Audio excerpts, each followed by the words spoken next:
the statement said the management were disappointed with the decision. Was there certain aspects of it that you had frustrations over? Well, I guess until we've seen the report, we don't know exactly what brought them to that decision. Disappointed because Bundee's a big part of this squad. Disappointed for him. He's nowhere near a dirty player. He was sanctioned on the day, and we lost him for a large chunk of the game. So we were down to 14 men. So disappointed with lots of different things, mainly for Bundee, because we're lucky that we have a real good group of players in that midfield, but he's one of those, and we'll be disappointed if we don't get to use him. How's he feeling himself? He was pretty upset about the decision, and rightfully so. But until we've seen the report, like David said, until we know exactly how they came to that decision, then we'll probably have to wait until we see that, until we make any further comments. I mean, he can remain with the group that's clarified. He obviously had a big part to play in there. Massive, yeah. He's a good trainer anyway, but I think he'll be fully focused on trying to prepare the lads in the best way possible for the game on Saturday. And there's no better man for knowing how how the Kiwis work and how they might be approaching this. He's a big part of this group, and he'll continue to be part of it, whatever the outcome of the report. Robbie's return to health, and obviously we're coming through against Muller, it couldn't be more timely in that sense. Obviously losing money and stuff.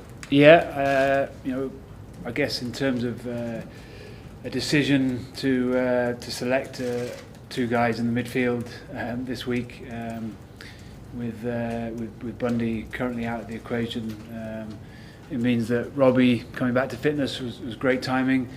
Gary and Chris Farrell, neither of those two played, so they'll be fresh as well. So in that respect, yeah, it's really fortunate that the medics and Robbie have worked particularly hard to get himself back up to speed, and getting through 80 minutes against the Samoans was great to see.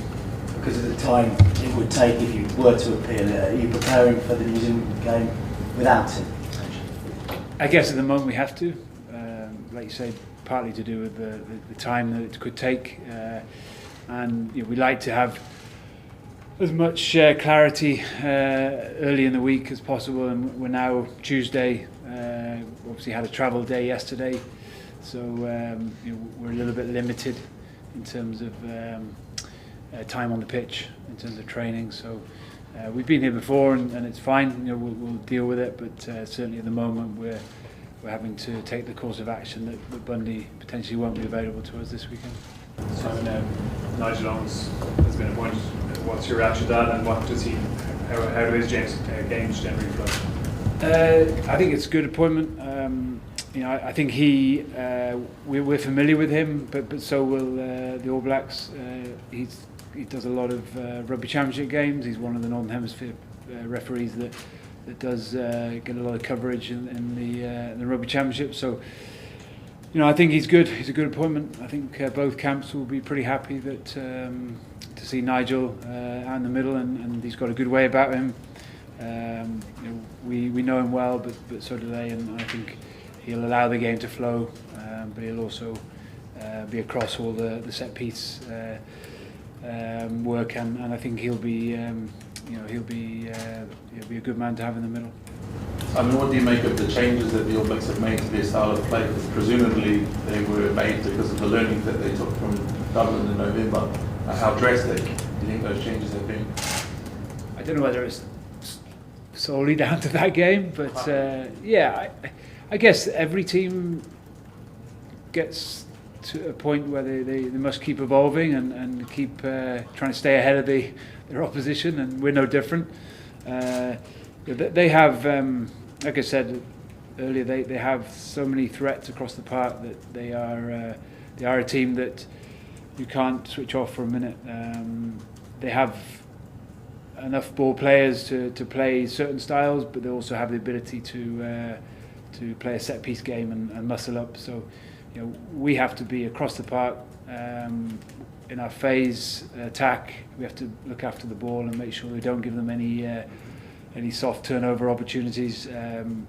Without the ball, we need to be on the money, and you know, I think our set piece has to stand up, and you know, it's going to be a real challenge for us as a forward pack. And I think that's always the case, and whether we played them in Chicago or in Dublin the last couple of times, I think that's where the game is certainly, we set that tone, and both teams will be looking to do that, and then the rest of your game often can thrive or not from the foundation that you can set up front. So that's no different from what we know from the All Blacks whenever they play.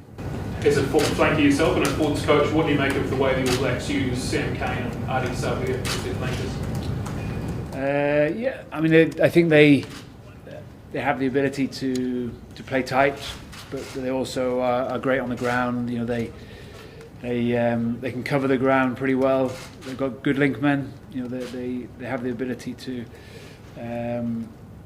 like I say, play in the tight, but also they've got the foot speed to play in those wider channels. And I think that's the part of the game now, isn't it? The game has moved on from when I was playing, been one-paced and not with this sort of acceleration that the guys have these days. So, you know, again, it's a terrific challenge for our boys, especially in the back row, to come up against those guys, and it'll be no different in a lot of the matchups. You know, across the park, front row, second row. I think in the forward pack in particular, there's lots of intriguing matchups, and the back row in particular, that'll be a good one. We've come up against both of those players before, and at times we've come off second best. At times we've got the better of them. So I think it'll be an intriguing part of the game. You know, little mini battles going on within the bigger war on Saturday.